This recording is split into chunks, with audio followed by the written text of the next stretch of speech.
Hey guys, thanks for tuning into Mass's World this week. Just a few things before we get started.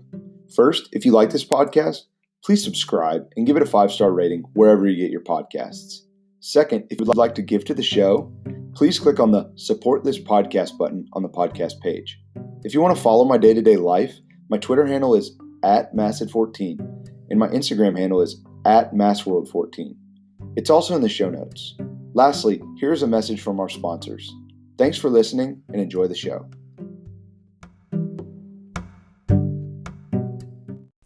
Hey Mass's World listeners, want to share your opinions, give feedback, or tell me what you're thinking? Send me a voice message. Voice messages are an easy way for you to send me audio that might end up in a future episode of Mass's World. They're the latest feature from Anchor, the platform I use to make this podcast. Here are some things I'd love to hear from you about. Questions that you might have for me. What are your thoughts on the last episode? What do you think my next topic should be? So Mass's World listeners, please do this. Send me a voice message right now from wherever you're listening. You can just tap the link in my show notes. I can't wait to hear from you.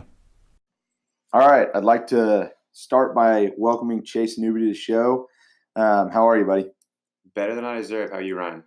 I'm awesome. Tell us a little bit about yourself. Cool. So my name's Chase. I'm from Dallas. I've lived in my entire life.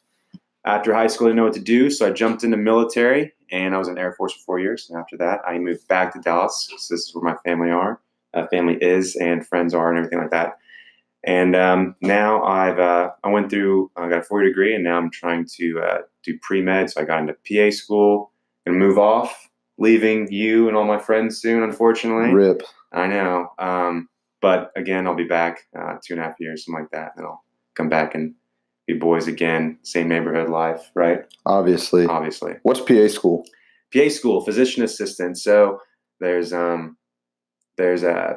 mid-levels, which are physician assistants, nurse practitioners, and then most people know the white coats as MDs or doctors. So the physician assistant is just they're an extension of the doctor, so they can do the kind of same thing of prescribing medications, pulling in tests, surgeries, things like that, but they don't have to specialize like the doctors. They can kind of switch and change and use a concentration in a different concentration if they choose to do so, which is very attractive to me because I like challenges, so I like to change and learn and grow. So sure, Chase is a genius, unlike me. So I really respect hearing about that medical school. My grandfather was a doctor. I don't know where that gene went for me, but it's not anywhere close. So a couple things. I know Chase through community, and all that is we basically do life together. We talk all the time. Our friendship started about 3 years ago. Yeah, well, if we want to call it a friendship at that point, right? Yeah, true. It was a forced friendship, I think, but it was cool. It was just actively pursuing out of maybe like almost a discipline or an obedience thing of just trying to pursue a relationship, knowing that hopefully later it would be really good for us, which, yeah, it is, right? So, we met through a church group that's called Community, and kind of what it was we started our friendship the opposite way of how most friendships start. We started on the deep level first instead of all the surface level things. So it was like pulling teeth because it was uncomfortable, because that's what culture tells us. Hey, find interests with friends, right. And then later down the road, you can choose to become deep or just stay surface level. Yeah, like a blind date almost, where you just kind of have to show up with. Yeah. We all show up with our own expectations of what we want out of each other, and that you always miss a line, right? Because we're all different ones. Yeah, it was funny. A blind date of like 18-month commitment. Yeah, type thing. Yeah. So it was make or break. We've heard some horror stories, but luckily we've really had our friendship kind of grow. We talk quite a bit, and that's quite honestly the purpose of this podcast. 10 things that will add value to your life. Chase and I communicate in a very encouraging way to one another, and we just bounce these ideas off of each other all the time. And Chase is the starter of most of them, quite frankly. So I had to bring him on to talk about these things. So without further ado, we're going to introduce our 10 things that will add value to your life. Yeah.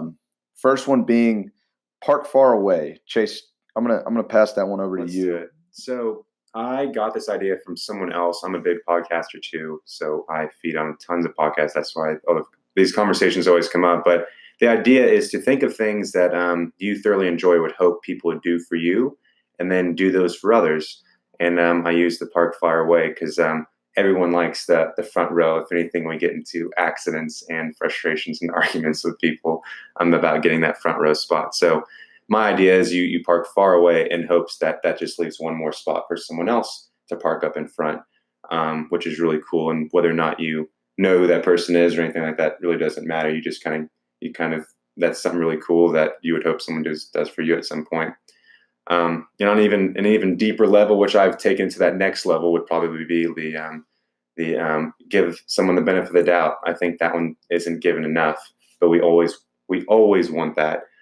Showing up to work late or coming home to frustrations, things like that, we would hope that we would get from someone else, like, hey, we don't really know what's going on in their lives at that time, or what they need. So you just kind of give them the benefit of the doubt of being encouraging and joyful, regardless of what the other person kind of brings to the table. So that one has served me really well, and I try to share that with others because it can lift everyone up in all different kinds of ways. You can get really unique with it too. Sure. Yeah. I think one that hit me over the head the other day is there was, I'm not going to act really self-righteous here, but there was one parking spot and there was a puddle right underneath the driver's side door. And I had no choice but to park there. Yes. But I would like to tell you that I parked there valiantly to make it to where some old lady didn't have to jump over the puddle. I could use what athleticism I have left in my broken self to hop over that puddle.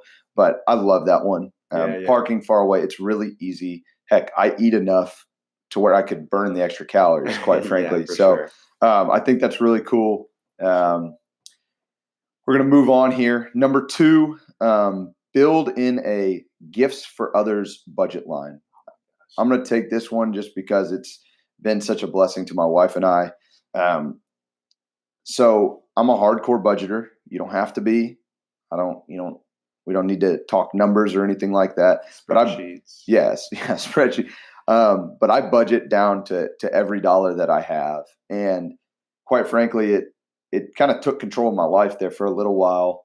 And I was really, really rigid about it. And when an opportunity presented itself for my wife and I to do something for somebody else, I never wanted to because every dollar was already taken in the budget. And there was no margin for, just taking someone out to eat. Or someone's going on a mission trip, giving some money to that. Yeah. So what my wife and I did is we created this line. I don't know who I heard it from because it was definitely not my idea, but we made this line in our budget called Gifts for Others. And it's different than like giving to the church or something like that because it's real life things. And it's a cool way to just help somebody out or give a gift to someone who's unexpected. The illustration I'll kind of use is my wife and I were coming home from a vacation about 6 months ago, and we were in the Uber, and we struck up a conversation with a guy who was talking about something where I had a book in my bag that was about that subject, and we engaged him. We talked to him about it, and when we were leaving, I was like, "Hey, man, do you just want this book?" And it stemmed because I bought 20 books of the same book. So I had about 10 more in my house. So it wasn't a big deal for me to just give something away where it may help someone else out. It's just really cool to have the freedom to give when it seems unexpected, or you can just kind of help someone else out. Chase, do you care to add anything to that? I like the word freedom. I think that's what we all desire. It creates that freedom to do that without feeling guilty or this needs to go somewhere else. No, like you've created a line item to say like, hey, like to my wife, hey babe, like we have $50. Let's just go like tomorrow morning. Is there someone that like has been having like a rough day or something? Can you just like, let's just like buy like a bunch of cookies, bring them, send them on their desk. And that's like the gift. And like, you have money to do that. And you have the freedom to do it. It's really neat.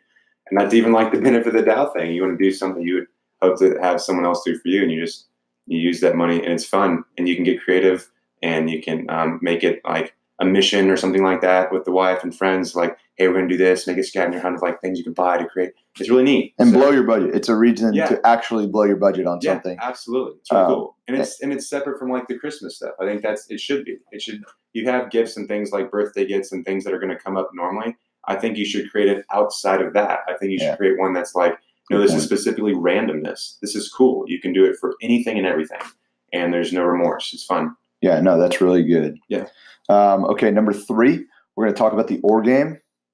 Okay, yes. Chase, that's all you, man. That's the OR game. I haven't participated actively in this, but it's definitely something that I'm going to start doing after I heard Chase kind of explain it. So Chase, go on ahead. Yeah, so there's a TV show that I watched. Some of y'all probably heard of it. I'll name drop, but I won't name drop, but it has a lot of zombies in it.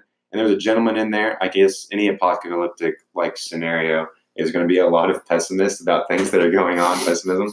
But there was this one dude who created a game, and I think it was only in one episode where they were, his partner that was with him was saying certain things to challenge him. He's like, he'd be like, or, and then he'd do something super positive about that situation. So I guess scenario would be like, well, we have no more food left, blah, blah, blah. It's like, or we're dieting and we're going to have 6-pack abs by the end of the week. You know, like, it's just kind of funny, but it's a really cool way of staying optimistic regardless of the situation. So the way I use that with my wife is this. There's certain times that like maybe we're driving in traffic and we're in Dallas. If y'all don't know, I mentioned that earlier. Lots of traffic. It's normal. Ugh. But the traffic sometimes still gets to people regardless of that means real life for like 20 plus years, but we still don't get used to it.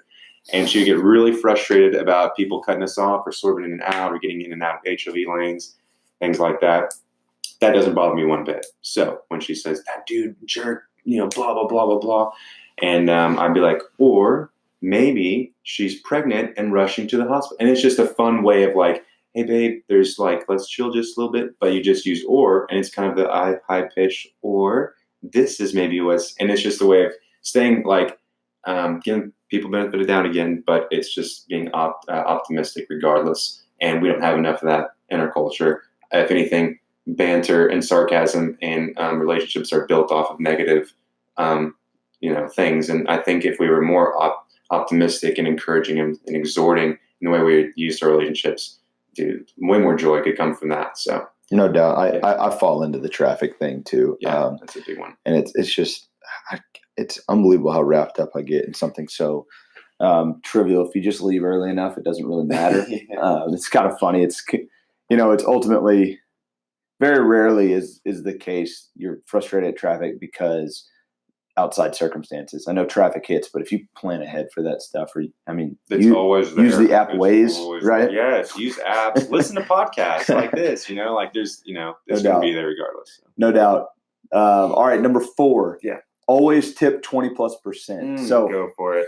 Yeah, money man. This is a big one. Like Chase just said, I really am rigid about finances, and I've learned to trust or to tip 20+%. And it's kind of funny. The reason I do this, and I know there are bad waiters and waitresses. I'm not saying that, and I've been a horrible customer before too. But this goes back to what Chase was kind of saying, giving the benefit of the doubt. I've heard from multiple people that have done it before that waiting on tables of people is very, very difficult. Yeah, harder than 9-to-5 type jobs where you're really thinking outside the box. But I just can't imagine people coming into dinner. They could be grumpy, they could be happy. You're just getting it all. We love our food and we want it now. Facts. So serving those people is a hard duty. Yeah, it's a hard duty. Yeah. Well, what kind of made me think about always doing this was my mom. After my dad and her got divorced when I was about 1, she started waitressing at a restaurant called Dalt's. Shout out if you're old enough to know what Dalt's is. Yeah. And I didn't really know if it wasn't for my mom, for being honest. But she waited on a table of about 15 people. And my mom will tell you she wasn't the greatest waitress, but I know my mom, she works her butt off to do anything. And this situation wasn't any different. And my dad's actually telling this story, and my mom worked her butt off the whole night. It was a long, drawn out dinner. And they tipped her 10 cents of 15 plus group of people. Now this was in the 90s, but good Lord, like, come on, people. And I just know she worked hard. And even if she was a terrible waitress and, there wasn't even cell phones to get on back then. So I don't know, it was not like she was just on her cell phone in the back or whatever. She was trying, and no one deserves to be belittled like that. So I make it a point, even if it's the worst service ever, I still tip 20%, and try to engage the waiter and the waitress. And typically when I do that, like it goes well for me. And sounds fairly simple, but just go for it. And 20% is not going to break you.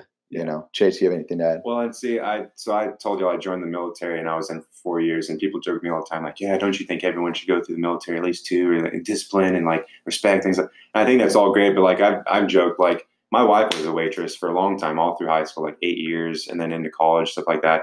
And wouldn't it be funny if we can say, like, I think everyone should be a waiter or a waitress for 2 years or something? Oh gosh, that would be horrible. Like, how great would the restaurants be, like the atmosphere, if everyone knew that role, and the engagement would be way better, because you get it, you know what those shoes feel like, and for the other person on the other side serving you. So 20%, that's easy, Yeah, no, that's really good. And you can kind of plan for that in your budget if you're like for me. Sure. Number 5, when someone says, "How are you?" use the phrase "better than I deserve to be." Chase, I heard you say that to kind of start the show. Yes. I just kind of want you to dive deeper and tell us why you use that phrase. Yeah, so I mentioned that I'm in trying to get in. Well, I got into PA school recently, and I right now do like preoperative clearances for people, which just means that I see 5 to 6 people a day that I might not ever see again. So the time that I spend with them, I try to make it as intentional as possible. And as y'all know, as you meet someone, you say, "Hey, how are you?" And everyone says it every time. Say, "Hey, my name's Chase. How are you?" And then, "Good. I'm good." And it's like, that's kind of the end of it. And then you can move on to something else.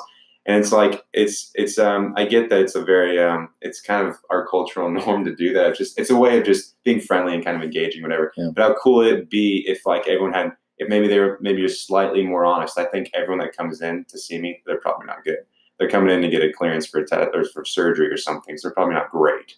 So what I say instead is better than I deserve. And that's truly because I'm very thankful for where I am, for the friends, for the family, for my faith, my whole life. Like I don't really, sometimes I don't think I deserve like all these different things that kind of just that have been laid in my path. And that's just one way I can just share it. It's a quick little better than I deserve. And then they're like, "Oh, that's cool. Like, why?" And then like you kind of get in this cool conversation. I think another one, instead of just saying good, could be like, "Actually, really bad." Maybe that's the honesty, that's the transparency. That would be really cool to start another conversation. Just being honest, like, "I'm actually not doing so hot. I woke up, didn't have coffee this morning, so I have to do this test, and not looking forward to this. I'm really happy you have a smile, because I will probably not have one throughout this time." And I mean, that's just really fun, and it's cool, and it's just more transparent, and we connect better, and it's just a quick thing that you change with you can do this every day. Every person you meet, just change something and have a saying or something to kind of get the ball rolling in a different direction rather than just good. Good. Yeah. So to wrap that up, kind of, you just don't go with the typical good. Find something that just, that can, unless catch it's someone. True, but maybe, explain a little bit why you're good. I'm great. You go a little bit further. Yeah. That's awesome though. Number 6, say yes instead of isolate. I'm going to take this one and run with it a little bit. About 6 months ago, my wife and I were in this just routine where we kind of got into this thing where Fridays and Saturdays were about us and what we got to do and how could we make it better for us. And it got us in this kind of rut of, if it didn't meet our expectations or we had to do something out of what we wanted to do, it would upset us. So about 5-6 months ago, my wife and I just had a conversation. Hey, we've got to stop doing this, and we've just got to say yes and be excited about saying yes, and think of it as an opportunity to go just go all in something that maybe necessarily we didn't want to do, and typically that stuff has turned out way better than we could ever imagine it. And not that you can't have a Netflix hangout night. I'm not saying that. I'm just saying when we committed to saying yes, it was just funny. We started to love saying yes, and it turned into not a burden so much anymore, but it's like, hey, what are we doing this weekend? Hey, we need to find somebody to say yes to, or we need to engage a little bit. And it was just, not that we're so popular, everybody asked us to do, we had to engage a little bit, that kind of that give and take, but it just kind of changed the game for our relationships and the people around us. And I feel like we became a lot closer with our friends and family. And it's just, when your posture is positive going into something in comparison to negative, like the thing's typically going to go much better when it's positive.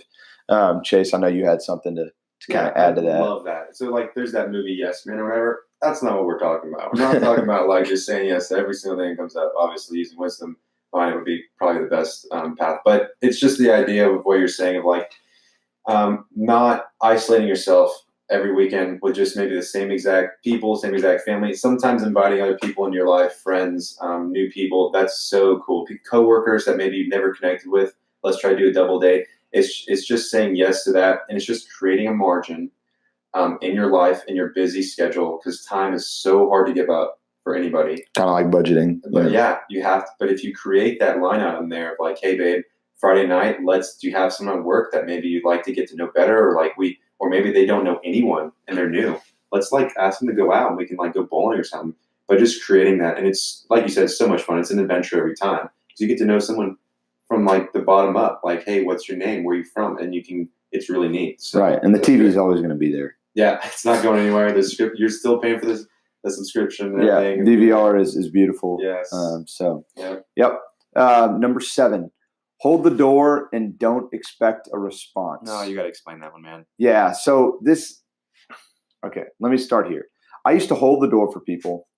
And if they didn't say thank you, it frustrated me. And I felt like it warranted you're welcome, which is completely backwards, because if I hold the doors for someone and then they go through it and they don't say anything and I say you're welcome, they're like, well, then why'd you hold the door for me? The posture is to do something for them. Yeah. But if you walk into it expecting something, you're not really, So this is just how it manifested the most. And I used to do this. But the point of it is when you do something sacrificial for someone else, don't expect anything in response. Just do it because you're able, or find a different reason to do it, but don't expect a big grand thank you or man, you're true about a bow down session. Like you're truly the best for doing that. It's not about that.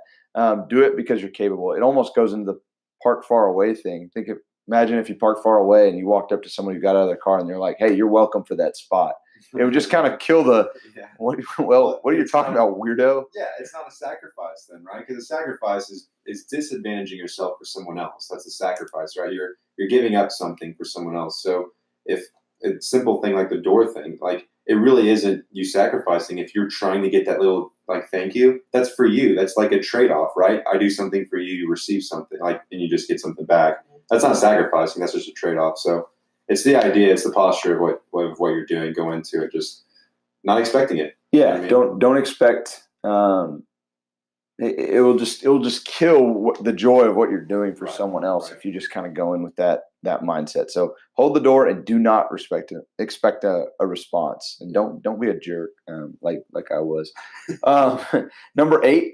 Be fully known. Chase, why don't you talk about that one a little bit? That one's fun. So being fully known, we use that in our group and our friends. It's kind of a way of saying, Ryan's mentioned the authenticity is trying to like show and portray and have, and how he lives, the way he does this podcast, things like that. It's really neat because it opens a lot of doors up to, we joke kind of like the Me Too thing, like that Me Too movement kind of thing of like, you're doing that, I'm doing that too. And it's a way of just connecting, and it's not cliche or anything, because how cool would it be if you had let me use my marriage, for example. If you had someone like my wife, had someone in your life who knew you regardless of the portrayal or the way you look on the outside. And so you were talking about before that you can kind of chameleon into any situation, have the smile, easygoing, everything's going great. But how cool would it be to have someone that could kind of see through that sometimes and be able to be like, hey, I know it kind of seems like you're still kind of off. Is there something like maybe I can like be there for you or pray for, or maybe I can help with or something like that? to be able to see that, because I feel like we all put up fronts all the time, and it's kind of from a posture of like, I kind of want to protect myself. But that's the isolation thing. I mean, no one goes through life completely alone and does well. I mean, we all have friends and family and teams, and we do better together. We always do. Right. And that's why we seek relationships. We want that other person there with them. Yeah. And everybody's going through just tough stuff. So let's go through it together, and maybe practically, like Chase has been through a situation that I haven't been through. Yeah. And he can just practically give me advice or just be there for me. And when we use that "me too" phrase, it's like a, hey man, like if I'm saying, hey Chase, man, just life has been hard this week, and him just going, me too. It just kind of lets the wind out of the sail of we're trying to be tough and macho, of just like, hey man, I struggle with that too this week. And it's just, when you hear that from someone else, it's like, oh, it's a sigh of relief. Yeah, it's a sigh of relief. Because we all put up this front of, we have to, like, especially in Dallas, we have to like look good, sound good, the car, that, like, everything has to be this portrayal of doing really well, and even like just emotionally, when that's so unrealistic. So it's really cool to just be like more authentic and just be like, oh, thank gosh, you're struggling too. Oh, me too. Like, that's really neat to just be like, okay, the weight's lifted. I don't have to act like I'm doing great when I'm not. Right. It's just it's more freedom. It's freeing to feel that way. Yeah, couldn't agree more. Number 9, wake up early and don't snooze. I'll kind of start this one off, and I want your input, Chase. Sure. But there's a little joke amongst some of my friends, and we call it #TeamNoSnooze. And you don't snooze. You don't waste that time. I heard scientifically it's bad for you to snooze or whatever. It makes you more tired. I don't know about that stuff. But I know if I snooze, like, it's just, the morning's not, I don't know what it is about snoozing that makes me feel a little sluggish. But I like being disciplined. I love being in routine. When I get out of that routine, I don't get stuff done. Like I wish I could. And I don't really know what it is. But waking up early has had so much value to my life, just getting time where work hasn't hit yet. Because right when I get to work, I'm cooking, and my head is just spinning as fast as I can of how I can be efficient, how I can get stuff done. But if I wake up early and enough time to process the morning, wake up slow, get my coffee, it's just really done a lot for me in my day. Chase, you want to add? Yeah, like we've said this to each other. We've said, like, we remind each other, like, the days are evil, because they are. They always work against you. Yeah. So if there's they always do. Like, you show up to work and you're just putting out fires, or you show up home after work and you're putting out fires, and that's what you just show up to. So in the morning, what I do is I try to just wake up at the same time every day. It's 5:30 every morning. I wake up. I have 2 alarms, and they both have to be turned off, and they're not easily accessible. I learned it from another podcast. So he puts it across the room. It's easy to it's better for you probably to keep your phone across the room before you're going to bed anyway. But he has to wake up, walk across the room, pick it up, and then he can, like, he's already kind of walking around. He's kind of up. So that's how he kind of starts his day.